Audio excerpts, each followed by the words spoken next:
এক গ্রামে একটা গরিব ছেলে বাস করত। তার নাম ছিল রফিক। রফিক মাদ্রাসায় পড়ালেখা করত। সে নিতান্তই গরিব, ঘর ভাড়া নেওয়ার মতো তার সামর্থ্য নেই। তাই সে মসজিদে থেকে লেখাপড়া করে, আর কপালে যা জুটে তা দুবেলা খেয়ে দিনাতিপাত করতে লাগলো। এভাবেই কেটে গেল 2 বছর।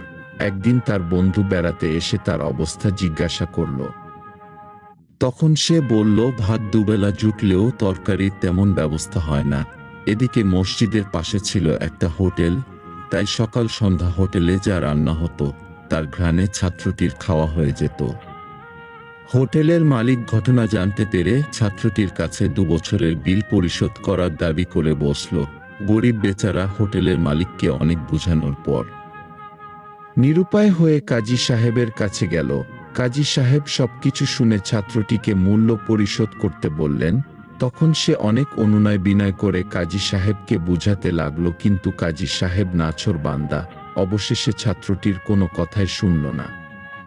তখন ছাত্রটি নিরুপায় হয়ে অনেক কষ্ট করে টাকা জোগাড় করে কাজীর দরবারে উপস্থিত হলেন। সে সময় সিকি, পয়সা ইত্যাদির প্রচলন ছিল। কাজী সাহেব পয়সাগুলো পাকাতে ফেলে দিলে ঝনঝন করে আওয়াজ হলো। তখন কাজী সাহেব হোটেলের মালিককে বললেন, ভাই, পয়সাগুলির আওয়াজ শুনেছেন?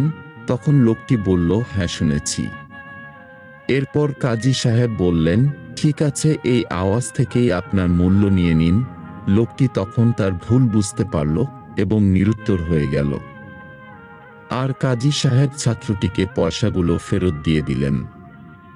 বর্তমানে আমাদের সমাজে এমন অনেকেই আছে যারা মানুষের সম্পদ অন্যায়ভাবে আত্মসাৎ করতে সামান্য কুণ্ঠাবোধ করে না। আপনারা উক্ত ঘটনা থেকে শিক্ষা গ্রহণ করুন আর এই কাজ ছেড়ে দিন।